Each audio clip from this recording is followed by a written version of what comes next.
This is the Fit Mess, where together we learn to develop habits that help us live beyond our mental health struggles to create happier, healthier lives. He's Zach. He lives in the future with his anxiety. He's Jeremy, and he lives in the past with his depression. And we get together once a week in the present to share the obstacles we face and how we overcome them. Hello there, Jeremy here. Thanks so much for listening to the podcast and press and play on this one. And I'm just sitting here thinking about how timing is a funny thing. I say that as I just walked out the door to go for a hike in the mountains with a friend of mine. And literally the minute I opened the door to walk outside, the rain just started dumping. And it just, oh man, that can be so frustrating when you're trying to time things just the way you want them to go. And then something doesn't work out in the timing of it. And then you're kind of screwed. It's kind of how I'm feeling right now. But when it comes to timing, I actually learned something recently, and I'm going to share it with you in the conversation here that I'm about to have with Dr. Sarah Doyle. And I'm especially happy that I can tell you I learned something, because having done a few hundred episodes of this show now, doing as many interviews as I've done, you tend to hear a lot of the same things. You tend to hear, get good sleep, don't eat trash, move your body. Like it is. When it comes down to it, it generally is the basics that are going to move the needle the most for you. But I can honestly say this is the first interview I've done in a very long time where I heard something I hadn't heard before. And it's less about what you eat and more about when you eat it. As it turns out, that can have a big impact on the way your body uses that energy, stores that energy, and affects your hormones and all the other things your body needs to function at its best. And speaking of hormones, I think that you're about to hear that they probably play a much bigger part in your weight management goals than you might have ever realized. Like I said, the advice we give on this show typically, and what we hear from a lot of the people we talk to, focuses on the basics, because the basics, I think, generally apply to a lot of people. A lot of people don't sleep enough or don't sleep well. A lot of people eat a lot of processed crap because it's all we can afford or have time to prepare. And a lot of us are tied to a desk for 8 to 9 hours a day and then probably stuck in a car for an hour or two a day and don't have the time or the resources to move the way we need to. But according to Dr. Doyle, those might not even be the biggest factors that you need to change in order to achieve the goals you're trying to reach. So for this episode, we partnered with Dr. Sarah Doyle to share her 7X method. It's based on ancient wisdom that meets modern science, an approach that could transform your relationship with food forever. So this is me talking with Dr. Doyle about what she says is the truth about food and your body that's never been told until now. Where I want to start, though, is really with the title of your book, the 7X method, the truth about food and your body that has never been told until now. What is that truth that has never been told until now? Okay, so I can guarantee that when you listen to that book or read that book, that it's something you've never heard before. And the reason is because I learned it in a remote region of Central America when I was traveling by myself. And I went to go visit a friend during the pandemic, and he's like, "Oh, you got to meet this guy in town. You guys are always talking about like energy. You guys will totally hit it off." So I talked to him, I meet the guy. And he's like a real life shaman. Like he's Nice. Working as a liaison with this quantum medicine program. It's like a healing center. In 2020, it was celebrating its 10th year. And people go there from all over the world with diseases and they get healed using food as medicine. They don't want Americans to know about it. That's why I keep it private. But they gave me permission to reproduce the basic timed eating protocols that prevent disease and help recalibrate the metabolism. So it's pretty fantastic, pretty neat stuff. I took the information home after trying it for a couple of weeks. I was skeptical, but I was like, it kind of makes sense. So like, what the hell, I'll give it a shot. So I did the eating plan, changed the way I eat. You just change what time of day that you eat things. It's rooted in circadian science, meaning that our body is influenced energetically by the position of the sun during the day. And different organs and systems take turns resting and peaking in activity. So that means that, we can look at our watch, like I'm hungry. I look at my watch, I'm like, oh, okay, it's the blue group. I'll eat something from the blue group. Or I look at my watch and it's like the orange group. I'm like, okay, good. I'll get something from the orange group. Like it's something, that's the basic principle. There's 7 food groups, 7 different groups of organs and systems. And it's kind of like the rainbow. There's 7 different colors in the rainbow. Doesn't occur in the same order, but yeah, that's the gist of it. So give me an example of what that looks like on an average day for you or one of your clients that you've worked with to teach them this method. Yeah, absolutely. Every day I get up between 7 and 9, and well, I get up earlier than that, but I don't have to eat anything till like 7 a.m. till the sun comes up, and I'll have some coffee I make homemade Brazilian nut milk. I make Brazil nut milk, and then I'll have some chocolate, some dark chocolate. You can also just have like nuts, berries, seeds. That's the time of day you want to eat these things. You don't want to eat this so the theory is that your body makes digestive enzymes for certain types of food at a certain time of the day. So you don't want to eat nuts before bed. Your body's not ready to digest that. You want to eat them in the morning. No carbs. No carbs. Carbs are the last thing you eat during the day. And that's because they make you sleepy. They prepare your nervous system for sleep. That's interesting. So I've worked with a lot of coaches that recommend like a high protein, high fat, sort of breakfast, and tapering to the carbs in the later part of the day to sort of replenish their energy. And then, like you said, sleep a little better.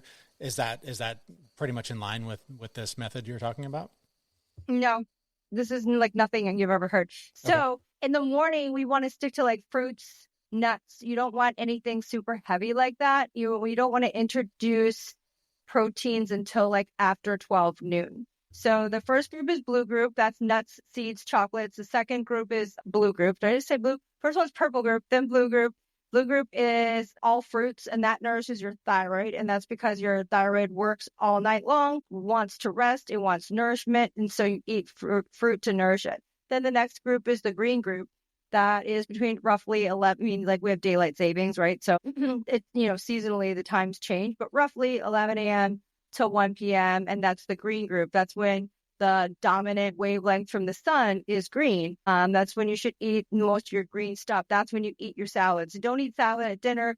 It's not, your body can't digest it. You want to eat it when the sun is at the highest point in the sky. Same thing right there. After the green group is the red group. That's when you want to eat red meat. They say, oh, red meat causes cancer, but it doesn't. It probably causes cancer if you eat it at like 8 o'clock, 9 o'clock at night, because your colon wants to stop working. The circadian rhythm of your pancreas is to stop working at like 7 p.m. So it's a hard stop, even like in wintertime when the sun sets really early, you want to maybe even stop eating a little bit earlier, back everything up and stop eating after 6 p.m.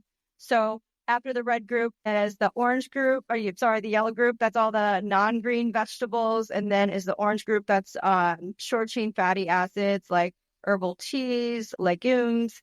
And then the last group is the white group. So you can't eat, a normal dinner with your family, but you want to have like cooked vegetables, cooked non-green vegetables, obviously. So it's closer to the yellow group. That's when you want to have your whites. And maybe if you want protein, then eat something light like chicken or fish. You don't want to eat red meat at dinner time. You want to eat red meat earlier in the day. Red meat and salad, if you think about it, they're like the hardest things to digest. So you want your raw veggies and your red meats when the sun is at the highest point in the sky and your body's prepared to assimilate the nutrients. So all these food groups coordinate with the circadian rhythm of organs and systems. And it follows the same principle, just like you go to the gym, you work out, you eat, and then you rest, and then you repeat the cycle. Well, it's the same thing. So every food group coordinates with the circadian rhythm of an organ or system. The red group is your adrenals, your heart, your blood. Those foods nourish those systems, and your adrenal glands work the hardest in the morning, and so they're ready for rest and nutrition in the early afternoon. That's the red group. So everything, like I said, the thyroid is the blue group. Thyroid works really hard overnight, pumping out T4, and then it takes a rest between 10 a.m. and 4 p.m. And that's why people who have thyroid problems often feel kind of tired in the afternoon, tired and cold, because that's the circadian rhythm of the thyroid. Interesting. So as you've adapted this to your eating style, and I'm sure coached plenty of others to do so, what are the effects? How do you feel having made that change? Completely changed my digestion. It completely changed my sleep. I would say it's almost, it helps your intelligence. I want to say if you do this for a long time, but even in the beginning, the first week, I usually start my clients on it. The first week they start my coaching program because we do online testing. We do at-home testing. So while we're waiting for the test to come to their house, we get them started with the food. And then what they notice is their inflammation decreases. Some people lose 5 or 10 pounds in a week just because they're constipated, they're inflamed, and it's because they're eating the wrong foods at the wrong time. So just changing the time of day that you eat things, people drop a pant size. They're like, without even exercising. They're like, what just happened? And like a long term, like their joint pain goes away, their carpal tunnel goes away, the eczema goes away, all these things start to go away. Arthritis is the number one thing that goes away with people. They say they can run faster, they go train harder, or they can play, depending on their age group and their prior level of function. But, they can play with their grandchildren more. They can get on and off the floor without having to think about it. Like it increases their quality of life, just the food alone. Yeah. You mentioned thyroid hormone issues. I know people that live with hypothyroidism, with Hashimoto's. How does this benefit those folks at all? Does it help with that thyroid function as well? Yeah, it sure does. A lot of mainstream doctors don't tell people with Hashimoto's. Like I've had clients that have Hashimoto's and their doctors never told them that gluten and dairy are two main triggers. Other triggers are soy, corn, and then, if they're in my coaching program, we'll dive a little bit deeper and make sure that they don't have some H. pylori or there's another parasite, Blastocystis hominis, that can also turn on Hashimoto's. Hashimoto's is also turned on by Epstein-Barr disease. Like 90% of people have Epstein-Barr virus living dormant in them. It was mono that everybody got, in middle school. Yeah, I think I had it twice. Yeah, it's like chicken pox. It was like a rite of passage.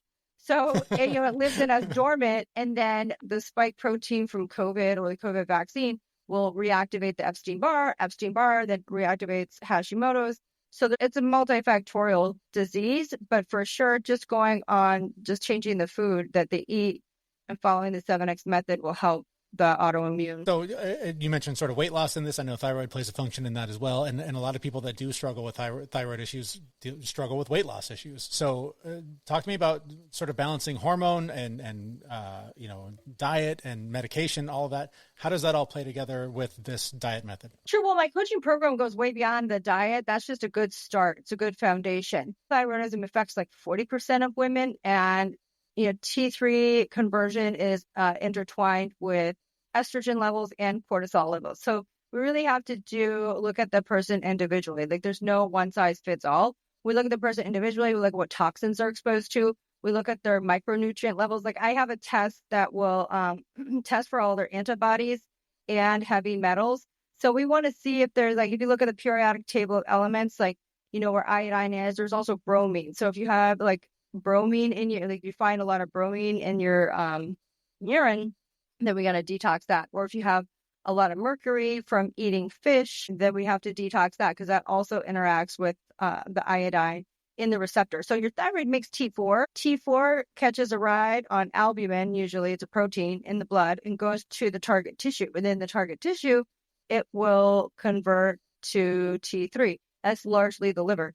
So if you don't have enough iodine or enough selenium, you're not going to make that conversion. If you have a lot of heavy metals, you're not going to make that conversion. So you have to look at why you have hypothyroidism. Are there a lot of antibodies? Like I can see if there's a certain antibody present, I know it's heavy metals, and we look at that. If it's both antibodies, then I know it's Hashimoto's. We really have to look at diet, or like I said, with that parasite or the bacteria. So all of this is sort of getting to a place of better fitness. A lot of what we talk about on this show is mental health. So talk to me a little bit about how getting to a better place physically, health, from a health perspective, plays into better mental health. Your gut is everything. I talk about it in my book, The 7X Method. I talk about blood types too. I integrate parts from the blood type diet. Because even though I was using the 7X method, the way I learned it in Central America, I still had some coaching clients that were like, oh, I still feel bloated and blah, blah, blah. So I started integrating parts of the blood type diet. And that's how, that's why I call it the 7X method. And so 40% of Americans, and I'm sure Canada's not much different, have blood type O. Well, gluten and dairy are really inflammatory to blood type O.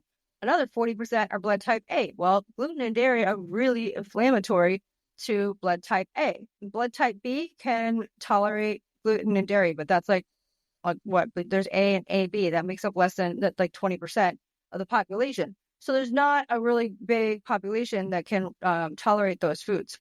So we start removing the inflammatory things, and people start to feel better, and their autoimmune because if you think about it, if you're eating something that inflames your gut, particularly gluten, like gluten there's a paper by a doctor from Harvard called All Disease Begins in the Leaky Gut. So Hippocrates said all disease begins in the gut, and he said all disease begins in the leaky gut.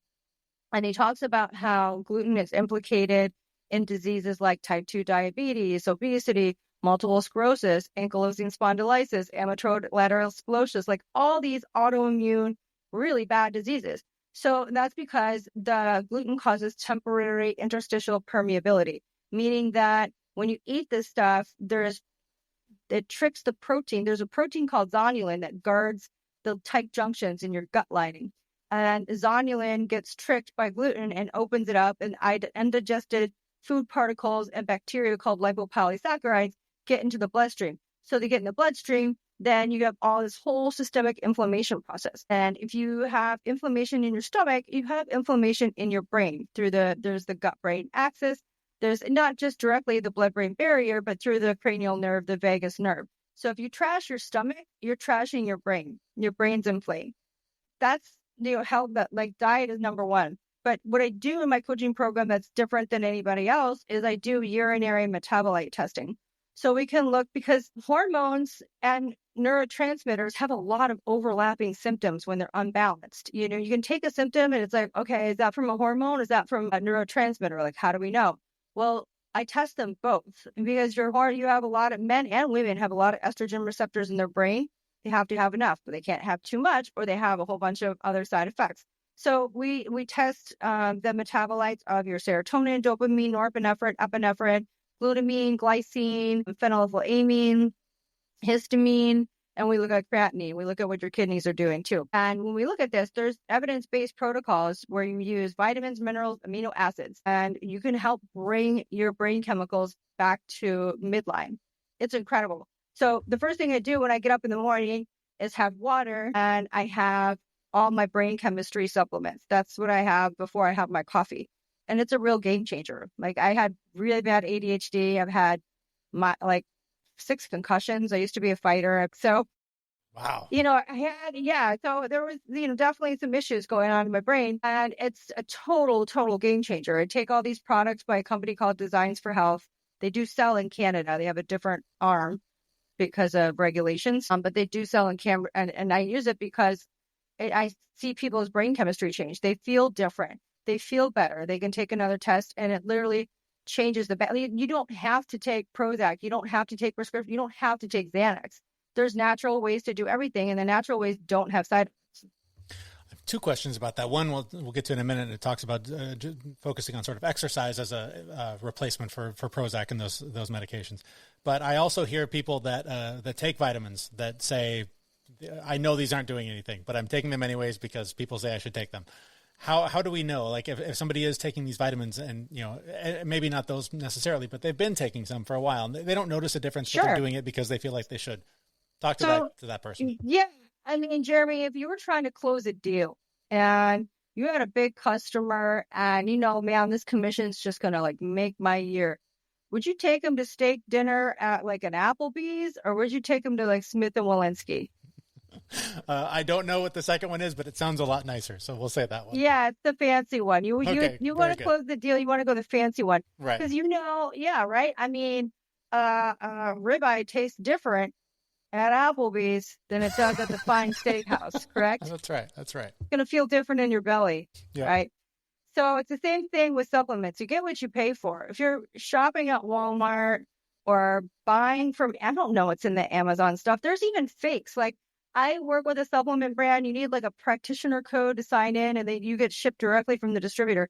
Well, my sister was like, oh, I know how busy you are. I didn't want to bother you. So she ordered off Amazon, and she's opened the bottle, and she's like, why do these look different? And then she had the labels next to each other. She's like, oh my God, these are fake. She's like, it's fuzzy. She's like, this is fake. She's like, I just got fake supplements. Like, oh my God.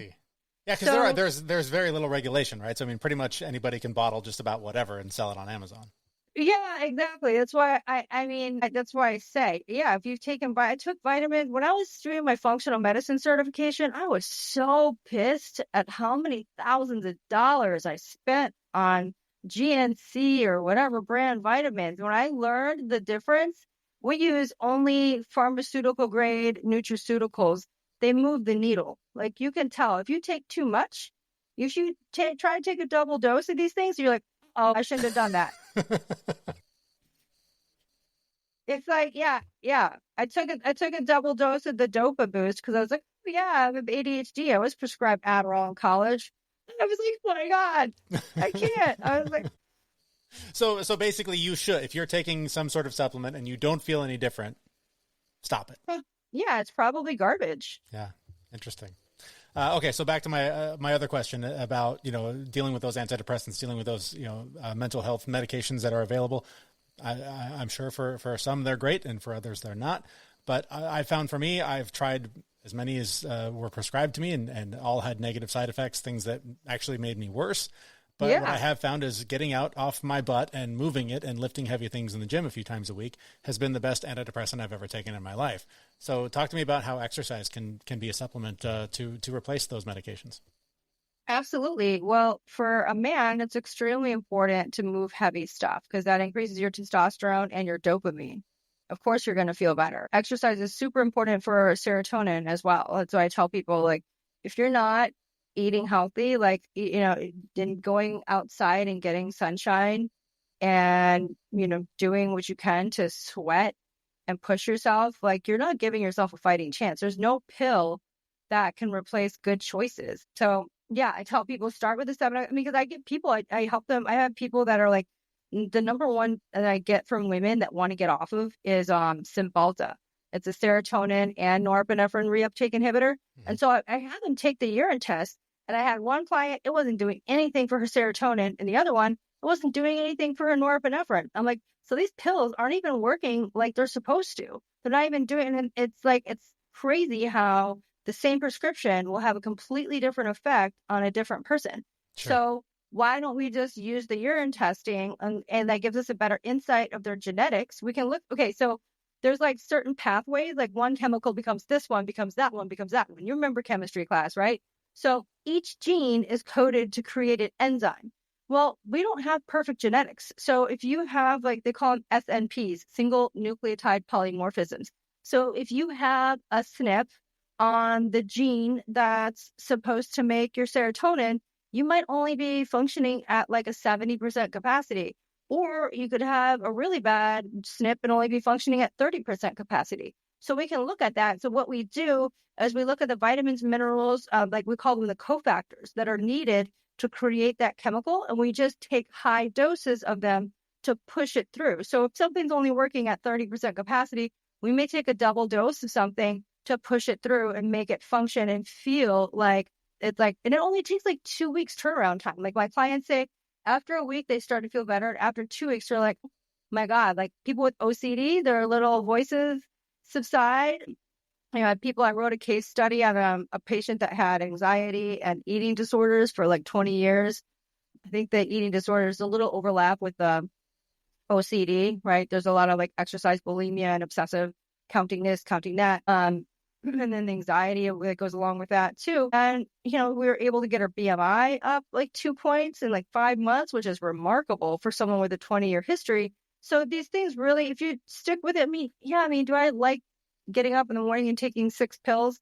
Not really, but do I like the way I feel and that how I can adult and I don't have to worry about being like, I don't have to fight myself. Like everything doesn't have to be such a struggle. Yeah.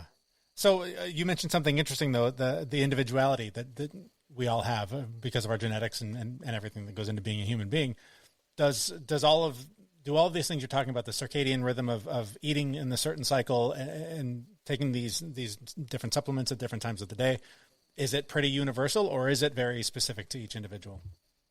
My plan of care is different for everybody. So I have the group coaching program where I teach on something every week. It's good cognitive behavioral learning type strategy. But then when we do our one-on-one, like everybody has a different plan of care. Nobody has the same script.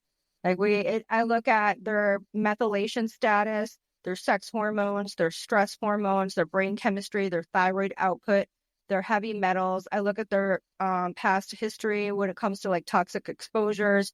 And we talk about emotional toxins because those also make people sick. Okay, so I want to talk about that emotional toxins. I was actually just going to ask you about sort of chronic stress and just, the experience of being a human being, a parent, an employee, someone with a mortgage, all this stuff. How does all of this play into helping out with our emotional, just dealing with stress and everything that goes into being a person? You'll be surprised with how much better you're able to cope with things when you're eating the 7X method and your hormones and brain chemicals are balanced. Like once you balance the brain chemicals, everything becomes so much easier. But when it comes to dealing with chronic stress, try to stress the stress, no pun intended, good sleep hygiene and trying to get to bed before midnight. I know we want to do stuff after you get the kids to bed. It's like your only free time, but really trying to get yourself to sleep as close to 10 p.m. as possible so that you're waking up with the sunrise. You're getting 9 or 8 hours. You're not depriving yourself. That's the best. The best anti-aging thing we have. The best way to cope with stress better is to get better sleep. Okay, so I hear from people a lot, I only need 5 or 6 hours. I'm good Liars. At that point. Okay, why? Why are they lying to me? That's not clinically proven. The evidence states completely differently. I was listening to I was listening to Diary of a CEO podcast with this female doctor based out of LA. I think her name was Dr. Ma, and she was just a sleep doctor, and she worked with professional athletes. And she said, just by, these pro athletes didn't have very good sleep hygiene. They would stay up late, play video games, take naps after practice, whatever. And once she got them on a strict sleep schedule, their 3-point shot got better, their stats got better. One guy became MVP. It's really critical. There's no such thing. Sleeping 5 hours a night, that just makes it harder for your brain to flush out the amyloid plaques and flush out all the toxins. You have 90-minute sleep cycles. That's why we say you get 7.5 hours of sleep. And in those 90-minute sleep cycles, you have 4 phases of sleep. So you have 2 that are non-deep, then you have deep sleep, then you have REM sleep. So the deep sleep is where your body rests and repairs. And then REM sleep is when especially the frontal lobe, the brain repairs and memory forms. So the first couple sleep cycles you don't have any REM or barely any. You have to get subsequent sleep cycles to get the REM sleep. That's also when you dream. So a lot of times we only remember dreams when we just wake up. If you're dreaming when you wake up, you're good. You know that at least your brain is getting to repair. If you're one of those people that doesn't remember any dreams ever, drinks coffee in the afternoon to get by, then no, you're screwing yourself over and you're setting yourself up for disease. Yeah. So obviously we're going to point people toward you to work with you, to work directly and learn all of this. But for those that maybe that's not an option for them, what is just a really basic place to start to clean up their diet, clean up their sleep, and start addressing some of the issues that a lot of your clients deal with on a regular basis? Yeah, absolutely. So the book 7X Method, it's on Barnes & Noble, it's on Amazon, it's in Kindle. I did the whole 8-hour Audible studio thing, and it's in paperback. It's half recipes, so I do like the Kindle for that. And then I like listening to audio. I don't really like reading. Sorry, I write books and I don't like reading. That's horrible to say. But I listen to Audibles. That's why I made it, because I know people with ADHD like me read the same paragraph 4 times. You're like, oh, yeah, I'm never going to get through this book. So I have it in Audible. Listen to that. Start changing those principles. I talk about exercise in there. I dispel myths about all kinds of things in there. So yeah, it's about food. It's about circadian rhythm. It's about getting some good sleep hygiene. It all makes sense. It takes 90 minutes to listen to it. Just take 90 minutes, go for a 90-minute walk. You hear the whole damn book and it'll totally change your life. It'll change your whole relationship with food. There's no counting. There's no macros. This whole conception we have of calorie deprivation and all this stuff. It's all, I dispel that myth. The calorie is dead. That's my first chapter. Nice. I'm interested. You mentioned exercise, circadian rhythm. Is there a specific way we should be exercising throughout the day? Does it matter what time of day we go to the gym or go for that run or whatever? Yeah, great question. Your cortisol, a stress hormone. Okay, so some cortisol is good, right?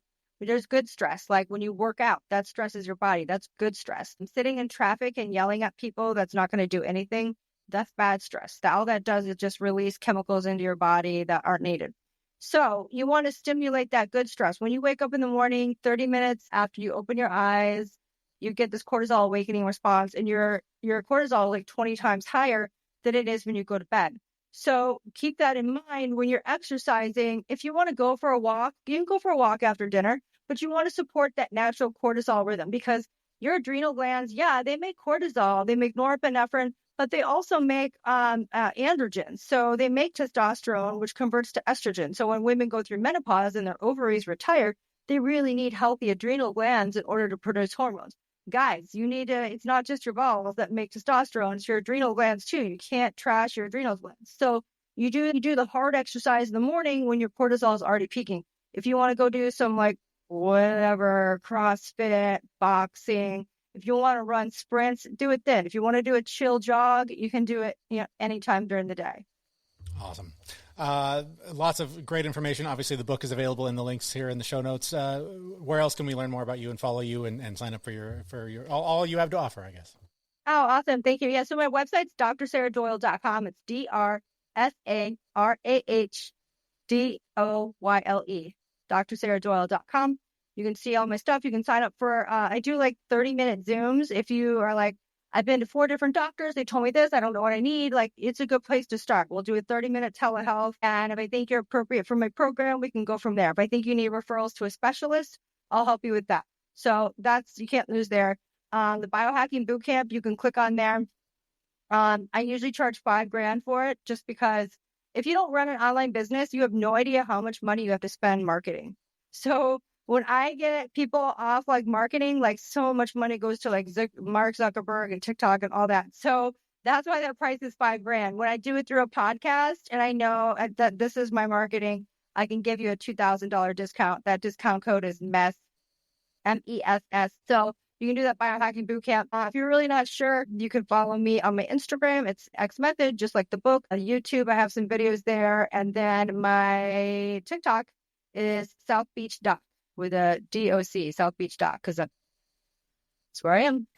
My thanks to Dr. Sarah Doyle for partnering with us for this episode. Again, the links that she just mentioned and the discounts she mentioned available in the show notes for this episode at thefitmess.com. I know I'm excited to take a look at her 7X method and changing what I eat and when I eat it to see what kind of an impact it has on my body and the goals that I'm trying to reach. I hope you'll check out her work and let us know how it works for you. But that's going to do it for this episode. We will be back in just a few days. Again, the website is thefitmess.com. Thanks so much for listening, and we'll see you there in just a few days. We know this podcast is amazing, and it doesn't seem to lack anything, but we need a legal disclaimer. Prior to implementing anything discussed in this podcast, it is your responsibility to conduct your own research and consult your physician. You should assume that Jeremy and Zach don't know what they're talking about, and they're not liable for any physical or emotional issues that occur directly or indirectly from listening to this podcast. You might think Iowa grows corn, but the truth is, corn grows Iowa. While farmers work hard to grow the best crop, their Iowa corn checkoff investments are hard at work too. Opening local and global markets for corn and corn-fed products, educating drivers on unleaded 88 as the best fuel at the pump, finding new uses for corn, and sharing the farmer's story. Iowa corn farmers are backed by researchers, educators, market experts, and more to keep corn growing Iowa.